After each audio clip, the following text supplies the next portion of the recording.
Presyo ng manok at baboy bumaba sa Bonifacio Market. Alamin natin ang latest na presyuhan mula kay Edwin Duque, RH23. Edwin, good morning.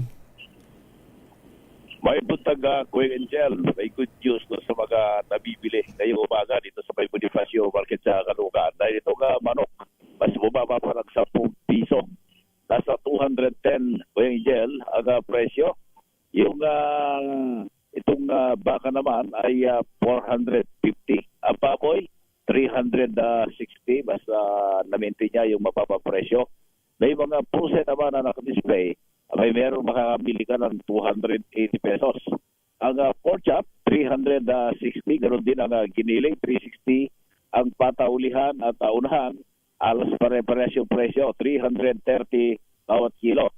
Yung liempo na kahapon ay naging 390 mula sa dating 400, mabibili mo na rin ng 380.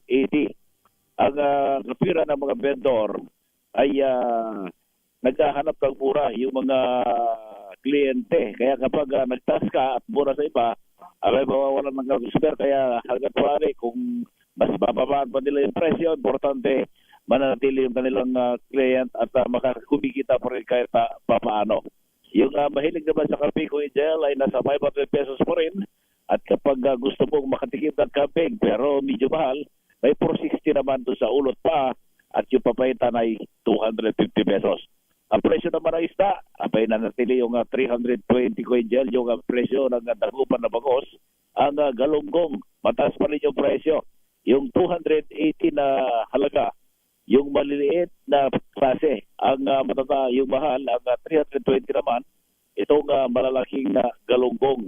Ang yellowfin ay 280, ang pusit tubo 300, yung pusit kalawan 270, abang ipang calamares ay 280 pesos. Ang tilapia, bababa yung presyo, merong 110 hanggang 150 pesos, at yung malalaki, yung plapla, nasa 160 hanggang 170. Ang presyo ng gulay ay mataas, bumaba pa rin yung ilang klase. Tulad itong palaya na makakabili ka na ng 80 hanggang 100. Ang kalabasa ang mataas, 70 pesos. Kamatis, 80 to 100 pesos. Ang labanos, 200. Talong, 100 to 120 pesos bawat kilo. Sa Pechay Bagyo, dahil tag-ulan at yung anihan, yung dating 160 naging 170 ngayong umaga. Ang Tagalog na natiling 100 pesos bawat kilo, patata 60 pesos. Siling labuyo, hindi pa rin nagbago presyo dahil nasa 600 pesos. Ang panigang 600, habang siling ako pa 300 at yung ibang presyo ay medyo mataas pa rin. Ang presyo naman ng bigas, Angel, nag-uumpisa ng 32 hanggang 70, 80 pesos. Yung magandang klase ng titurato, yung malagkit, 80 pesos hanggang 100 pesos pa rin bawat kilo. Yung ating price monitoring report pala pa rin dito sa Bonifacio Market sa Caloocan.